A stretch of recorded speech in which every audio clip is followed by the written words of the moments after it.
Today is March the 9th. Why aren't more people saved? Well, let's see what Jesus says. We're going to read Matthew 7 from verses 13 to 14. Enter through the narrow gate, for the gate is wide and the road is easy that leads to destruction. There are many who take it. For the gate is narrow and the road is hard that leads to life. There are few who find it. Now, Jesus here is clearly saying, not all of you who are listening to me are true followers of God. You don't really get it. He says that the narrow road is difficult. He uses a noun there that is related to the word for tribulation, persecution, affliction. When he says the road is difficult, he's talking about being put down by others around you, being punished for doing good. In the Old Testament, in the book of Proverbs, two paths are also described. Let's take a look at Proverbs 4. Stick around afterward. I have a few comments. Proverbs 4, New Revised Standard Version. Listen, children, to a father's instruction, and be attentive that you may gain insight, for I give you good precepts. Do not forsake my teaching. When I was a son with my father, tender and my mother's favorite, he taught me, and he said to me, Let your heart hold fast to my words. Keep my commandments and live. Get wisdom, get insight. Do not forget nor turn away from the words of my mouth. Do not forsake her, for she will keep you. Love her, and she will guard you. The beginning of wisdom is this, get wisdom, and whatever else you get insight.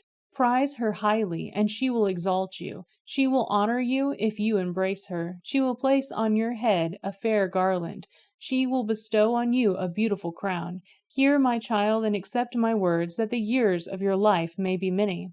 I have taught you the way of wisdom. I have led you in the paths of uprightness. When you walk, your step will not be hampered, and if you run, you will not stumble. Keep hold of instruction and do not let go. Guard her, for she is your life. Do not enter the path of the wicked, and do not walk the way of evildoers. Avoid it. Do not go on it. Turn away from it and pass on, for they cannot sleep unless they have done wrong. They are robbed of sleep unless they have made someone stumble, for they eat the bread of wickedness and drink the wine of violence. But the path of the righteous is like the light of dawn, which shines brighter and brighter until full day. The way of the wicked is like a deep darkness. They do not know what they stumble over. My child, be attentive to my words. Incline your ear to my sayings. Do not let them escape from your sight. Keep them within your heart, for they are life to those who find them and healing for all their flesh. Keep your heart with all vigilance, for from it flows the spring of life. Put away from you crooked speech, and put devious talk far from you. Let your eyes look directly forward, and your gaze be straight before you. Keep straight the path of your feet, and all your ways will be sure. Do not swerve to the right or to the left. Turn your foot away from evil. So in Proverbs 4, we see the path of folly and the path of wisdom. That's very similar to what Jesus is talking about here. He says the narrow door leads to a narrow path. That narrow path is difficult. That difficulty may include affliction, persecution. The wide door leads to a broad road, and that road is easy. But Jesus says, watch out. It's the narrow door that leads to life. The broad door leads to destruction. And that word is the word used in Revelation when Satan and all of hell is destroyed in the lake of fire. That's the kind of destruction he's talking about.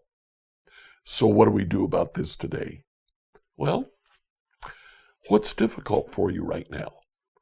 I'm assuming that you're on the narrow path. You may be sensing difficulty.